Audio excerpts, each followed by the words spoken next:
Isu di seputar pajak pertambahan nilai atau PPN 12% menjadi isu yang sangat sensitif dan paling seksi pada pekan-pekan ini.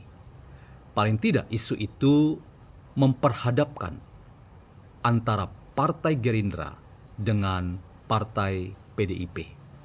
Masing-masing ingin menegaskan bahwa sikap untuk mencari aman dan lari dari tanggung jawab publik itulah bagian dari dinamika terkait dengan isu PPN 12%.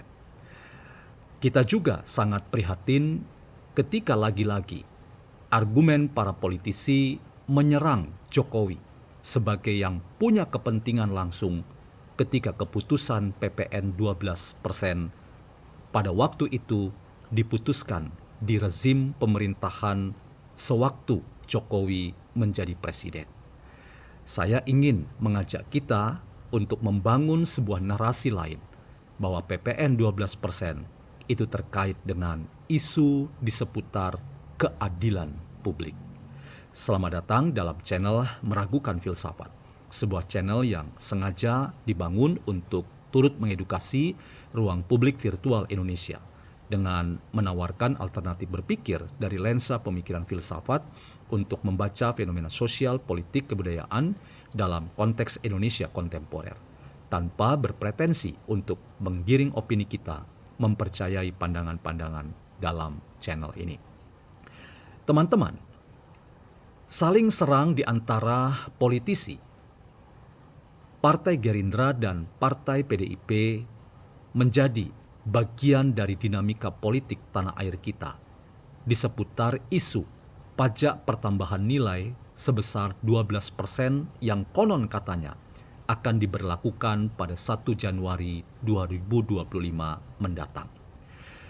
Seorang politisi Gerindra, Rahayu Saraswati Djoyo Hadikusumo, memberikan analisis tajamnya dengan mempertanyakan konsistensi dan tanggung jawab publik yang hendak diperlihatkan oleh PDIP yang pada sejarahnya adalah ketua kelompok kerja atau panitia kerja atau panja ketika PPN 12% diberlakukan pada waktu itu. Ketika pemerintahan masih dijabat oleh Presiden Jokowi, kekuatan utama pendukung pemerintah adalah Partai Demokrasi Indonesia Perjuangan. Karena itu Rahayu Saraswati Djoyo Hadikusumo memberi catatan kritisnya bahwa PDIP tidak bisa lari dari tanggung jawab publik terkait dengan isu di seputar PPN 12%. Sementara itu, politisi PDIP yang bernama Deddy Sitorus lagi-lagi membangun narasi bahwa PDIP tidak bisa dimintai pertanggungjawaban, sekalipun PDIP pada waktu itu adalah ketua panja untuk memutuskan PPN 12%. Menurutnya, orang yang harus dimintai pertanggungjawaban yang dianggap tidak memiliki kecerdasan sosial ketika tingkat daya beli masyarakat sangat rendah itu adalah Joko Widodo yang pada waktu itu presiden yang memerintah Indonesia. Nah, dua logika ini teman-teman, saya ingin tempatkan dalam perspektif yang dua hal saya ingin sampaikan. Yang pertama, pandangan Rahayu Saraswati Djoyo Hadikusumo rasanya harus kita katakan sebagai pandangan yang jauh lebih rasional untuk kita menilai bahwa sebuah regulasi atau sebuah keputusan yang dilakukan oleh dua lembaga yaitu DPR dan Presiden itu sama-sama punya kepentingan politik ketika sebuah keputusan atau regulasi itu diputuskan secara bersama. Karena itu tidak boleh keputusan bersama itu diputuskan, maka ada satu institusi partai politik yang dapat cuci tangan atau mau lepas tangan dari tanggung jawab publik terkait dengan isu PPN 12%. Mungkin yang bisa berkata bahwa mereka tidak mau bertanggung jawab adalah Partai Keadilan Sejahtera, karena pada waktu itu hanya PKS yang disebut sebagai partai yang menolak keputusan PPN 12%. Dalam konteks ini teman-teman, kita layak mengapresiasi Partai Keadilan Sejahtera. Namun teman-teman, isu yang lain adalah ketika kita bicara siapa yang paling bertanggung jawab terkait dengan PPN 12%. Logika yang dibangun oleh politisi PDIP Deddy Sitorus yang mengatakan bahwa PDIP tidak bisa dimintai pertanggungjawaban. Bahkan terkesan ada upaya untuk lepas tangan, cuci tangan, atau tidak mau bertanggung jawab dalam isu terkait dengan kepentingan publik ini. Maka saya ingin katakan logika atau narasi yang dibangun oleh Deddy Sitorus yang bahkan menyudutkan Joko Widodo yang pada waktu itu memerintah sebagai presiden, itu adalah logika yang sulit untuk kita pahami. Mengapa? Karena PDIP pada waktu itu adalah partai pemerintah. Jokowi adalah presiden dengan dukungan terbesar adalah Partai Demokrasi Indonesia Perjuangan.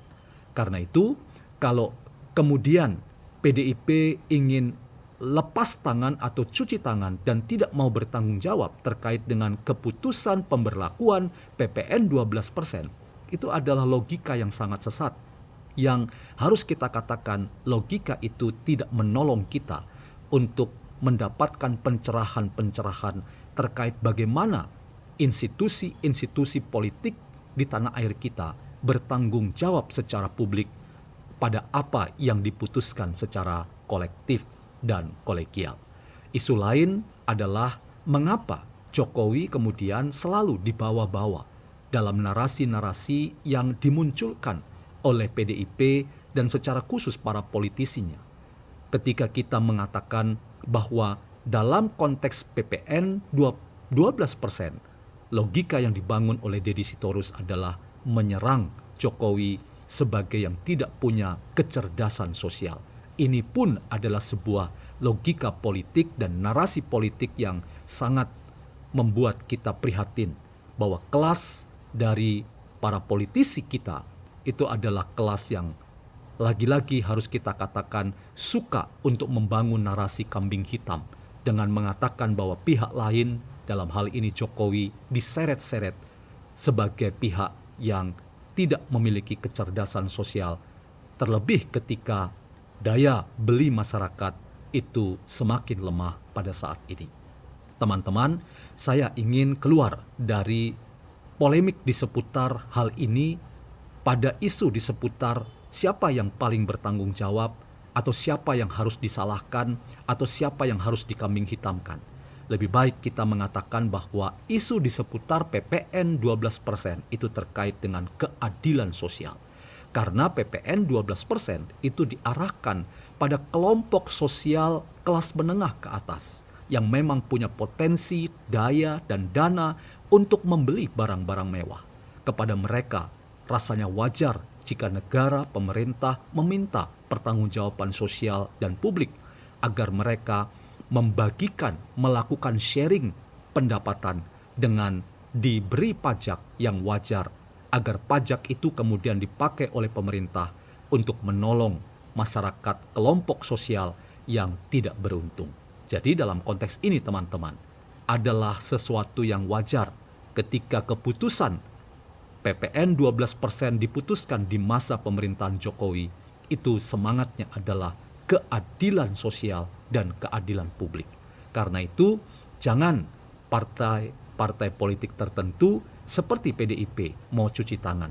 Karena sebetulnya yang mau disasar ini adalah bagaimana semua pihak yang berkepentingan dalam kerja-kerja politik dan demokrasi di tanah air kita ini punya sense of crisis pada situasi masyarakat kita yang hari ini harus kita katakan dan akui berada dalam persoalan-persoalan sosial, ekonomi, politik, kebudayaan yang tidak habis-habisnya dan makin mempersulit kita dalam kerja-kerja di bidang ekonomi karena menurunnya daya beli masyarakat kita.